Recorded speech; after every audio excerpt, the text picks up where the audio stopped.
Rasulullah ketika itu marah, tapi perkataannya sederhana, jikalau Allah dan Rasulnya dianggap tidak adil, maka siapa lagi yang adil? Mereka pulang membawa unta dan kambing, kalian pulang membawa Rasulullah. Waduh, meledaklah tangisan. Tidak ada yang lebih pahit dari berharapnya hati kepada kita. Allahumma aftah lana hikmataka ya Allah.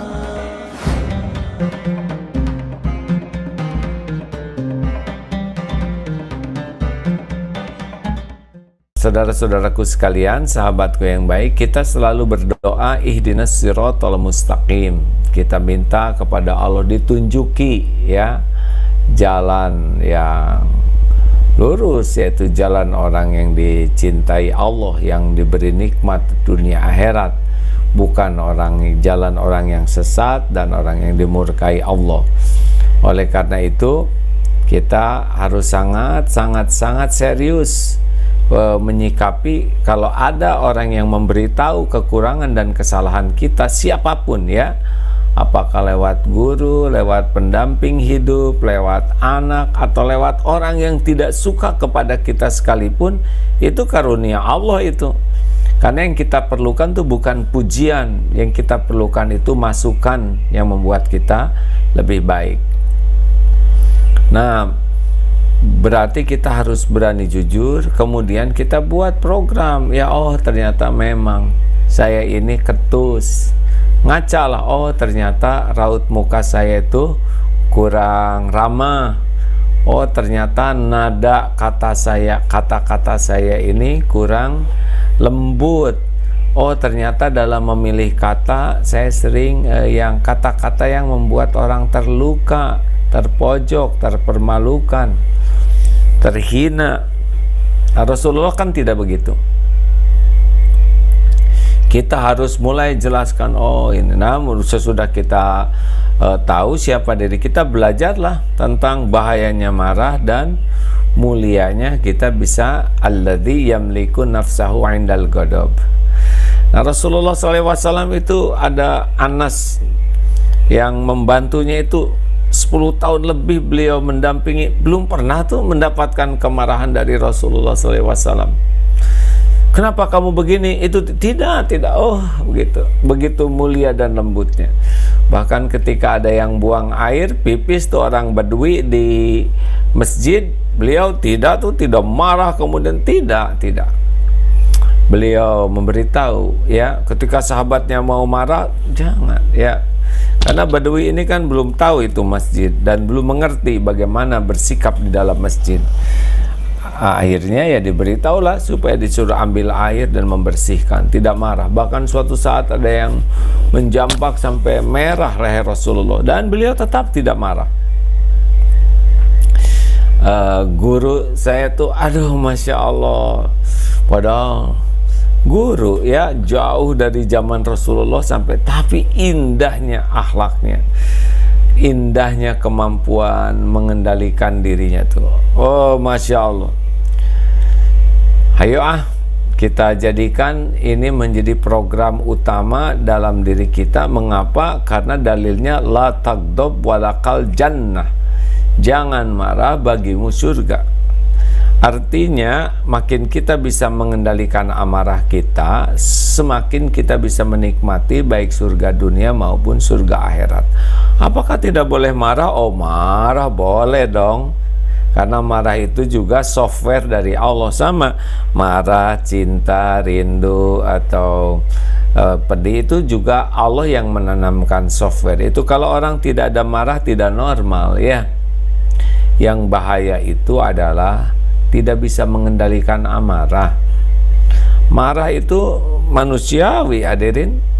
Rasulullah juga marah, tapi marahnya Rasul itu dengan niat yang benar, dengan alasan yang benar, dengan cara yang benar, sehingga hasilnya adalah benar.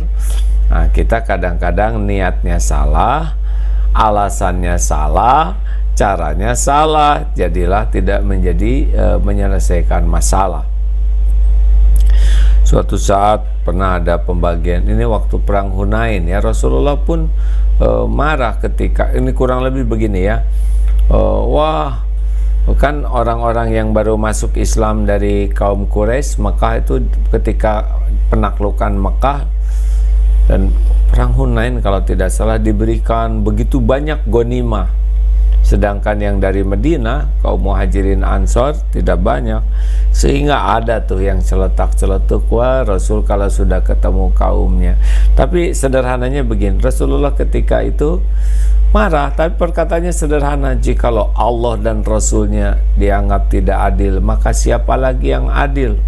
Mereka pulang membawa unta dan kambing, kalian pulang membawa Rasulullah. Waduh, meledaklah tangisan dari sahabat-sahabat. Oh iya, mereka pulang hanya dengan unta dan kambing, sedangkan orang-orang Madinah pulang bersama Rasulullah SAW. Tidak ada bandingannya. Begitulah Rasulullah SAW sangat indah akhlaknya, dan ini tidak semudah mendengarkan ceramah ini, ya. Ini harus kita upayakan bersama sambil kita tahu ilmunya, sambil kita punya target, sambil kita berlatih tiap hari, tiap saat berlatih untuk memiliki alladzi nafsahu indal ghadab, alladzi yamliku nafsahu indal ghadab, ya, supaya diri kita ini semakin terpelihara sehingga kita bisa merasakan bagaimana kebahagiaan di dunia karena bisa mengendalikan diri, dan bagaimana nanti di akhirat juga. Bahayanya kalau kita marah-marah, marah itu kecenderungannya zolim, ya, memilih katanya juga zolim, nanti tangannya zolim, keputusannya juga zolim. Kalau kita diperbudak nafsu, kita akan menjadi zolimin. Akibatnya muflis, bangkrut, karena di dunia kita banyak amal, tapi di akhirat bisa hilang itu pahalanya karena kita harus membayar orang-orang yang disakiti, orang-orang yang terluka hatinya, keadaannya, fisiknya, itu kan tidak ada yang lepas dari perhitungan Allah Subhanahu wa Ta'ala. Maka kita upayakan sekuat tenaga kita menjadi orang yang terus berlatih, tidak sensitif, kita bisa ada toleran terhadap situasi yang tidak cocok dengan harapan, sesuai dengan sepanjang masih sesuai dengan tuntunan agama. Betul-betul kita latih, ya. Kalaupun kita sudah mulai jengkel, diam, maka diam itu lebih baik. Kalau sedang berdiri, duduk, ganti posisi, ya, itu juga sunnahnya. Dan kalau masih membara, kita ini berwudu ini lebih mendinginkan. Dan tentu saja kalau bisa sholat itu masya Allah, wasta'inu bisabri wassalah, jadikan sabar dan sholat sebagai penolongmu. Jadi sedih, sholat, jengkel, sholat, punya keinginan, sholat, sakit hati, sholat. Makin sering kita menjadikan wudu kemudian sujud menjadi bagian pembuka pertolongan Allah, sebetulnya itu makin cepat Allah meredakan kepedihan di hati ini.